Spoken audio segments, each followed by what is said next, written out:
Hello again, BookTube. It's Roz, and I'm here with a bookish question video. Okay, and the question is: can literature change how we think, teach us to be better people, save us from extremism? What do we think? The reason, there's two things that have set me off to make this little video.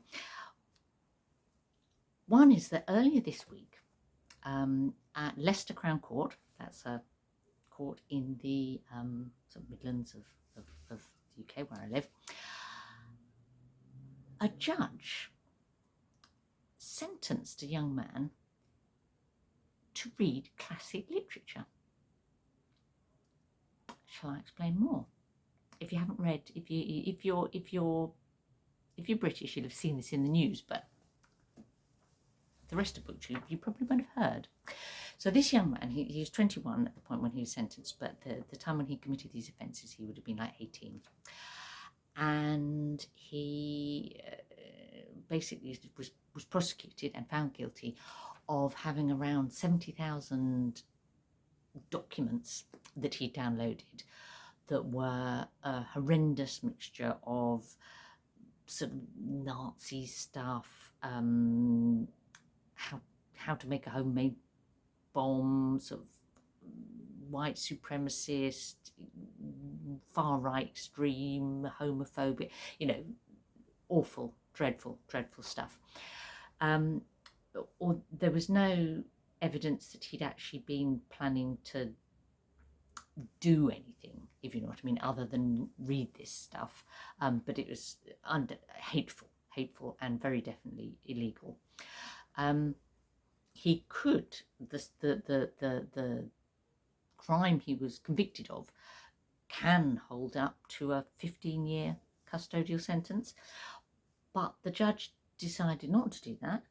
He gave him a 2-year suspended sentence. So he said he'd escaped being imprisoned by the skin of his teeth, was how he described it. Give him a 2 year.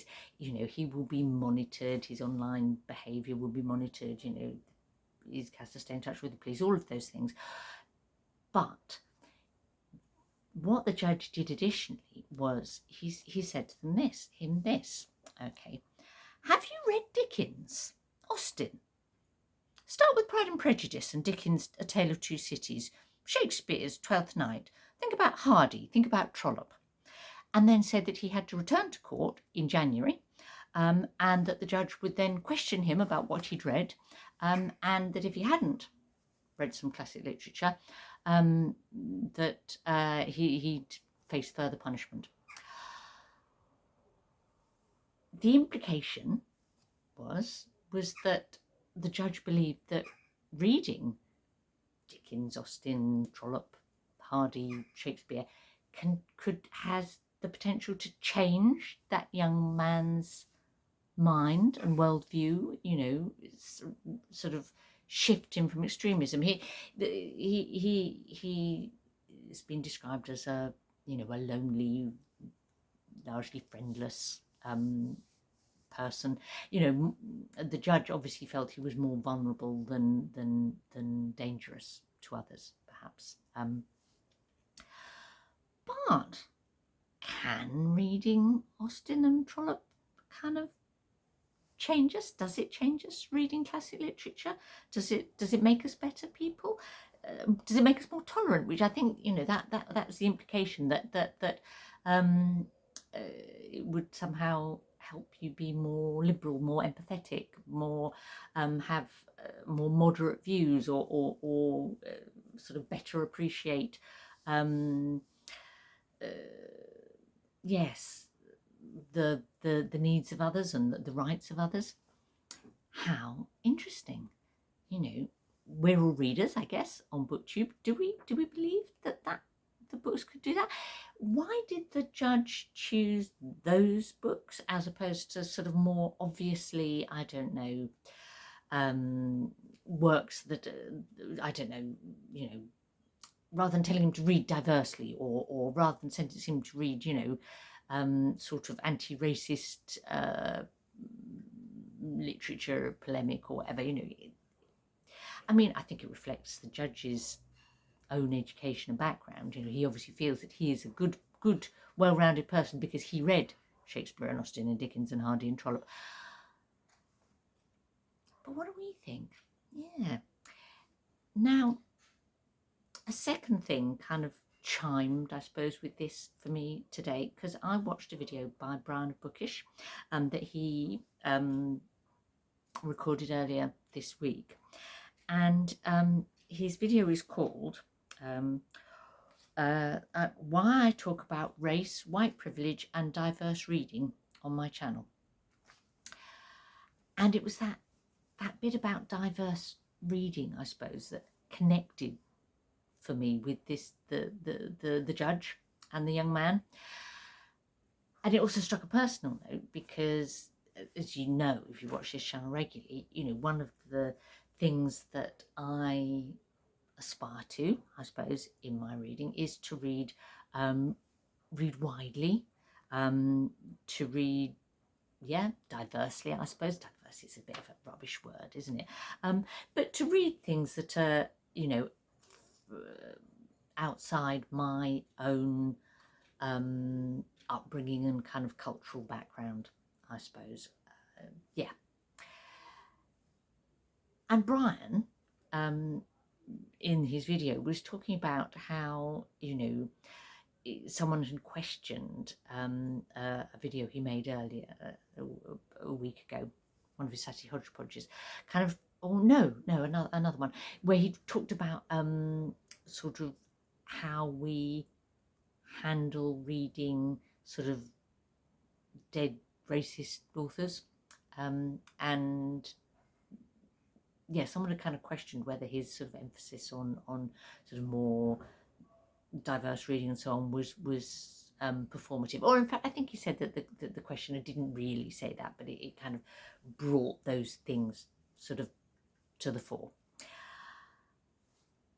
And what Brian, I think, was saying, if I've understood him rightly, is that because he'd grown up reading and in his early adult life reading basically sort of the great white American male, predominantly American, not uniquely, that he now was looking to perhaps sort of balance that out by reading authors from different demographics, I guess.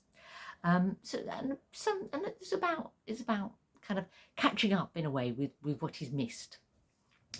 And I think I feel the same. You know, for me, when I choose to read Austen, but also to read, I don't know, authors from other parts of the world, or seek out LGBTQ writers, or, you know, all of that. When I do that, it's for my own enjoyment and pleasure. It's to satisfy my intellectual curiosity, I suppose. It's because I want to experience things other than my own experience.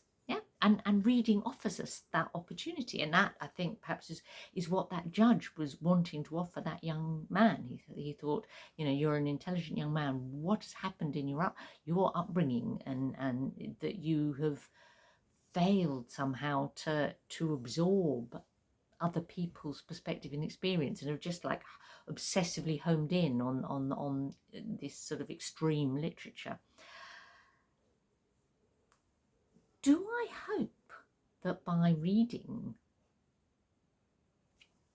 I don't know, diversely, to use the sort of rubbish but handy shorthand, that somehow it's going to make me a better person? No, I don't think so. I mean, I think the things I choose to read, in a sense, reflect my existing views. Then, when I do read them, I do get new ideas. It just change my thoughts.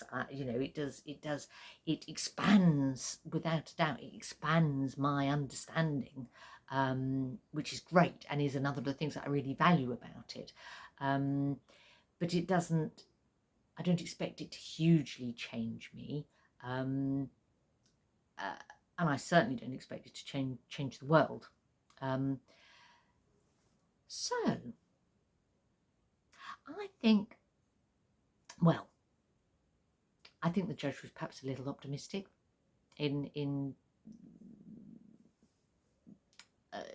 and optimism is a good thing, I suppose. But, you know, I think as a sentence, you know, it's debatable as to whether it really recognises the seriousness of the offence. I mean, I don't think that being sent to prison would have de-radicalised that young man better. But you could argue that it doesn't give the right message that about how unacceptable his reading had been, as it were.